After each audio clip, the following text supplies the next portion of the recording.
welcome to Lakeside Chats with Lexia. Today we have Gabriella Williams on the show. Gabriella is the editor-in-chief of Furman's student-led literary and visual arts magazine, The Echo.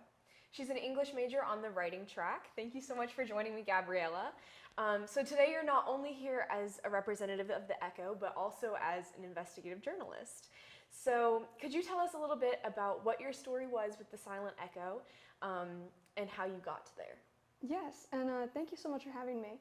The Silent Echo is the story of the 1955 issue of The Echo, which was incredibly special because at that time the students had submitted essays on desegregation in favor of it.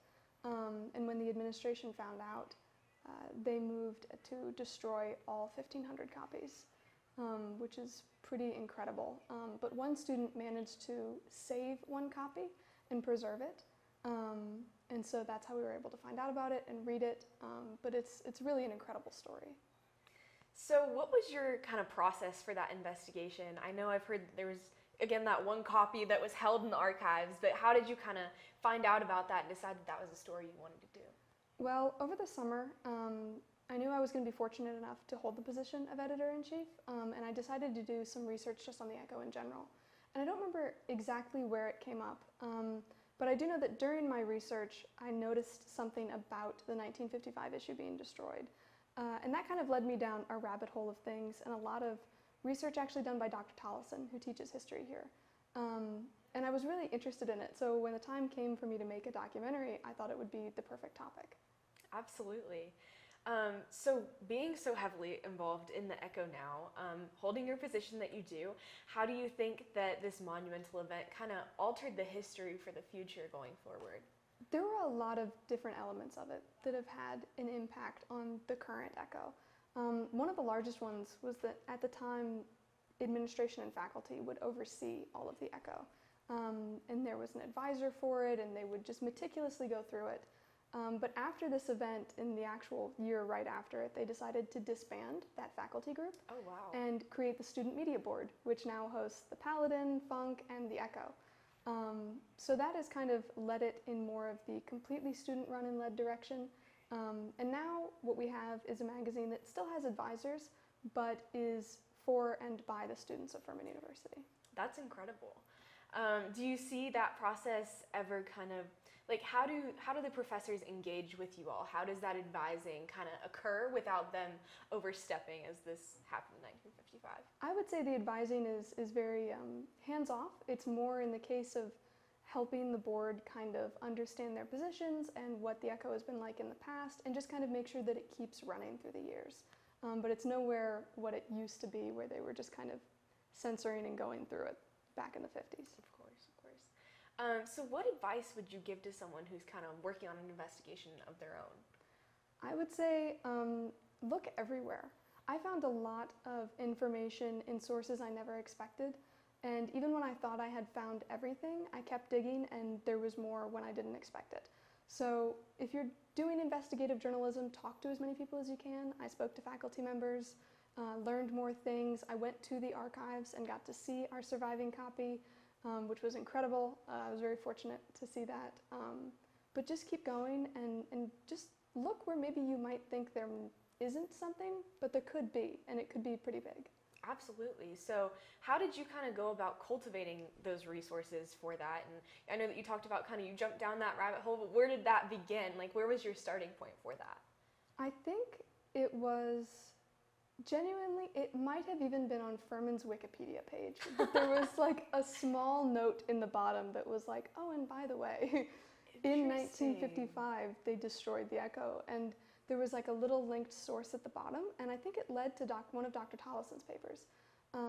And so I was quick to kind of schedule a time to speak with her. Of course. And she had a lot of research, not only on this event, but kind of surrounding things, segregation in schools in general, the Brown versus Board of Education decision, that kind of all contributed to this. But a lot of it was archival and going through and finding the actual essays. And then in 2005, there were actually interviews of the people who had submitted their essays.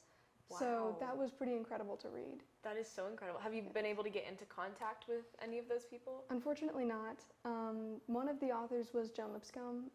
We have awards named after her on campus. She's an incredible person, but she passed away, I believe, in 2018. And I was not able to get in contact with the others because we're not sure if they're still around or what's going on with that. But I would have liked that. That would have been incredible.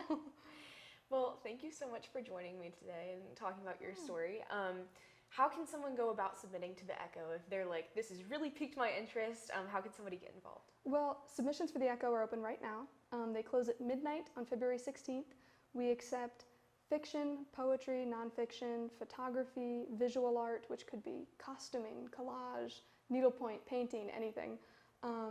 And that is at furmanecho.submittable.com/submit. And that's also linked everywhere on our LinkedIn page and on our Instagram, which is @the.furman.echo. So anyone who is out there who is looking to maybe submit to the Echo, what advice would you give them? How did you I know you're a senior, you're super involved with the Echo now, but when you were in that first stage of pondering if you should submit, what would you say to them? Definitely submit. There's a lot of reasons to submit. One, it's one of the oldest literary magazines in the nation, which I also found out during my research.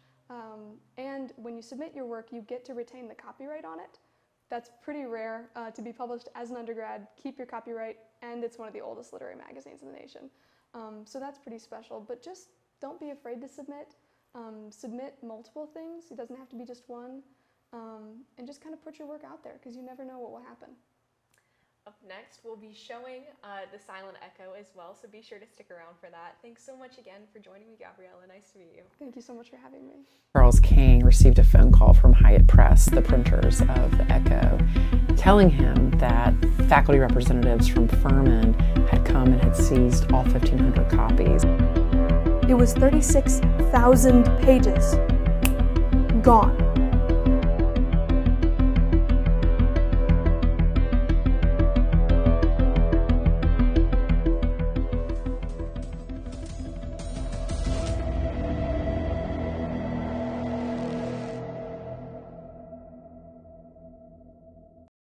The year is 1955. The South is in a state of turmoil following the Brown versus Board of Education Supreme Court decision that passed the year prior. Many organizations and establishments are fighting to keep their spaces segregated, and this is especially true for academic institutions, which are now having to face the court's decision and are still trying to evade it anyways. One of these institutions was Furman University in Greenville, South Carolina. And in the spring of 1955, the students would rally together to support desegregation, and the administration would do everything it took to silence them. The problem started in May, when student editors were compiling the spring issue of the Echo, the university's literary magazine. At the time, it featured student works of short stories, poems, and essays. Normally, student editors are supposed to run a copy by the administration to have it approved before printing. But this year, the administration hasn't received anything. And when they press the students on it, they seem to be evading their questions. They give them snippets of the magazine, but only small glimpses, pieces of things. And the administration knows that something is wrong, that the students are withholding something from them. And the truth is that they are. There are 3 articles in the issue of the magazine that they don't want the administration to read. The first essay is Perversion of the Baptist Heritage, which is written by Charles King. It is a book review of Dear Charles by Wesley Schrader and heavily criticizes the Baptist Church for its policies on desegregation. The second article is No Way Back by Joan Lipscomb. Her essay was an examination of the response seen from institutions to the Brown v. Board of Education decision and appealed for integration in all spaces. Her essay in particular had many cutting lines that pushed back against the South's response to desegregation. That the action has been taken is a fact which all the emotionalism of Southern politicians cannot alter with all their oratorical eloquence. The third article, which is often glossed over when covering this incident, is a fictional short story by Evelyn Cleveland called The Ice Cream Christ. The story is about a young, impoverished girl being lured to Sunday school with ice cream by white Baptist churchgoers. Together, these 3 pieces were seen as direct attacks to the Baptist Church, which was a huge problem for Furman, because the South Carolina Baptist Convention was the university's parent institution.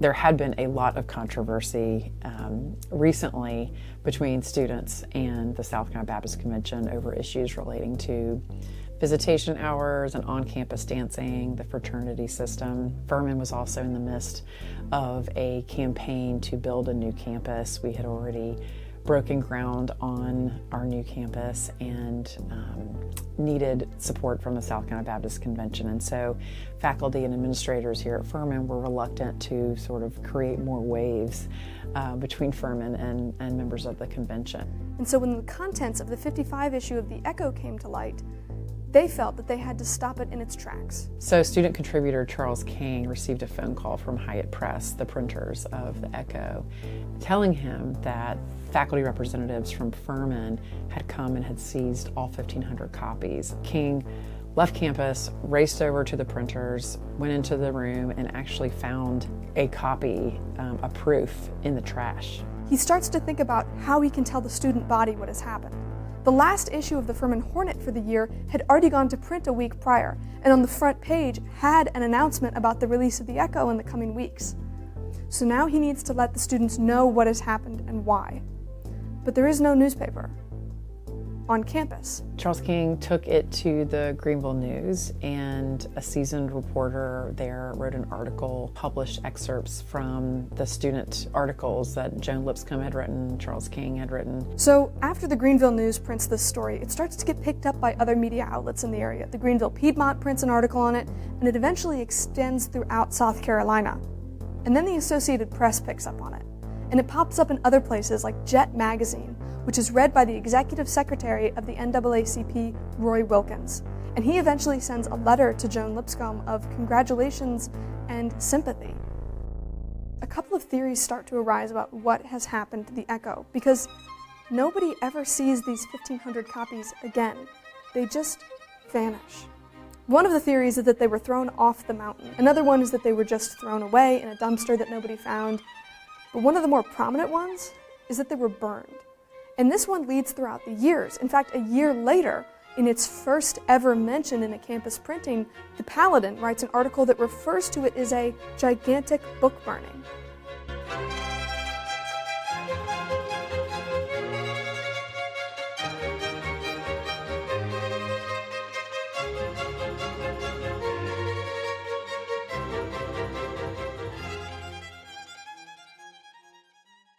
How do we know what was in the issue and exactly what were in the essays if all of the copies are gone? Charles King's copy of the proof has never surfaced, so we don't know where that is either. So why do we have pictures from it? Well, that's actually kind of surprising. In the mid-2000s, Jim Stewart, who was the editor of the Furman magazine, was sitting with some Furman retirees, and the topic of the destroyed Echo from May of '55 came up in conversation. Frank Bonner was in that group of retirees, and he had been the Dean of Men at that point in time, and he volunteered that he had saved one of the 1,500 copies, and he provided a copy to Jim Stewart. And so in May of 2005, the Echo was published. So it eventually was printed in its entirety and shared with the Furman community 50 years later. It cannot be said that the 1955 issue of the Echo directly led to Furman's choice to desegregate its campus in 1965, when it welcomed its first African-American student, Joseph Vaughn. However, I think Joan Lipscomb put it best in the conclusion of her essay, and though she was a decade early to change, she knew that despite all of the controversy, desegregation was the only way forward, and there was no going back. It is up to the leaders of the day to lead the way, not backward by adding to already existing prejudice, but forward by promoting a program of adjustment to the situation as it stands. There is simply no way back to the way things once were.